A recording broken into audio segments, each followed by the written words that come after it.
moi, quand je suis arrivé à La Rochelle il y a 2 ans, donc je suis arrivé dans une ville que je connaissais personne, je connaissais rien, et j'avais un peu repéré qu'est-ce qui pouvait me plaire sur La Rochelle en tant que vie associative, et il y avait les scales documentaires qui me parlaient. Parce que moi, j'avais étudié un petit peu le cinéma documentaire à Nancy, et je voulais poursuivre dans la voie-là, pas forcément professionnellement, mais plutôt de manière associative. Et donc j'ai rejoint les scales documentaires pour un petit peu faire de la vulgarisation et de la médiation autour du cinéma documentaire, que moi je trouve très beau et très important. Je suis bénévole aux associations, à l'association Escale Documentaire depuis 2017. Et donc je passais un peu par tous les types des engagements à l'association. C'est-à-dire que j'étais d'abord bénévole, ensuite j'étais un membre du conseil d'administration. Aujourd'hui je suis co-vice-présidente de l'association. Ça fait la 2e année de suite que je viens aux Escales Documentaires. Moi je suis pas de La Rochelle, je suis de Paris, mais je suis un ami de la coordinatrice tout simplement. Donc je viens filer des coups de main, voir des bons films, rigoler. J'ai une petite préférence pour celui de ce matin, l'amiral Toumakov, ce personnage si sympathique, si vraiment un monsieur comme on aimerait qu'il y en ait, on aimerait qu'il y en ait plein, quoi. On aimerait que... Alors, j'ai vu un très bon film ce matin, ici même au Centre Intermonde. C'était Zero Impunity. C'est un film sur les... c'est un sujet très, très dur, hein. C'était sur les violences commises par les militaires américains au Moyen-Orient, donc notamment en Syrie et en Irak, mais aussi commis par d'autres pays. En France aussi, on est pareil. Hein. Donc le film était très dur et très bien fait, très beau, et avec beaucoup de passages d'animation qui parfois peuvent dire beaucoup plus de choses que le réel filmé en prise de vue, quoi. Et c'était très bien dosé, je trouvais.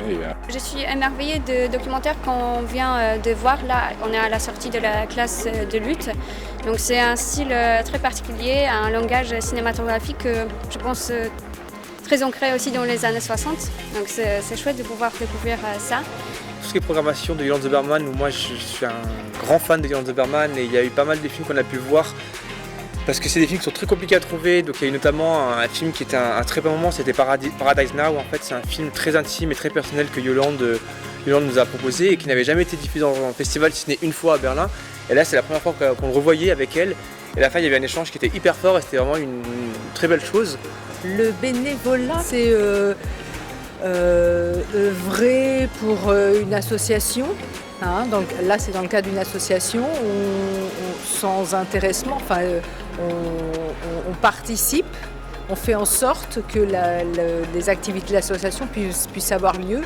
Donc on donne de notre temps, de notre énergie pour que l'événement puisse avoir lieu, là en l'occurrence ce festival des escales documentaires. Je pense que la principale responsabilité c'est de faire sur quoi on s'engage. Si on s'engage sur une présentation, si on s'engage à faire du visionnage, je pense que c'est important de pouvoir tenir son engagement. C'est de décider de donner son temps et son énergie et son engagement à une idée en fait, ensemble avec les autres. Alors moi j'assiste François qui s'occupe de la technique sur tout le festival. Donc on va surtout pouvoir pour caler des séances, lancer les projections et du coup assister au film, ce qui est bien pour moi. Donc, voilà. Je m'occupe de la technique, le son, l'image dans les salles. Alors on fait l'accueil du public. Il y a ceux qui font l'accueil du public. Il y a ceux qui accueillent les réalisateurs et qui les suivent pendant les quelques jours du festival. Il y a ceux qui s'occupent un peu d'organisation et de la gestion au foyer. Il y a ceux qui on peut tenir le bar aussi. Il y a ceux qui organisent des débats. On fait la programmation de festival, c'est fait par des bénévoles, mais aussi comme aujourd'hui aux projections, on présente les films, on accueille le public, on emmène des choses, on sert les cafés, on cherche les réalisateurs, les réalisatrices à la gare, on les accompagne, donc on fait vraiment tout, donc c'est la somme de petites ou grosses responsabilités. Pour devenir bénévole aux escales, premièrement, il faut avoir déjà envie. La première chose, ça marche sur l'envie, quand on est bénévole, c'est du temps personnel. Si on a envie d'être bénévole et que ça nous plaît le cinéma documentaire, on peut aller voir au bureau des escales qui se trouve au Galu.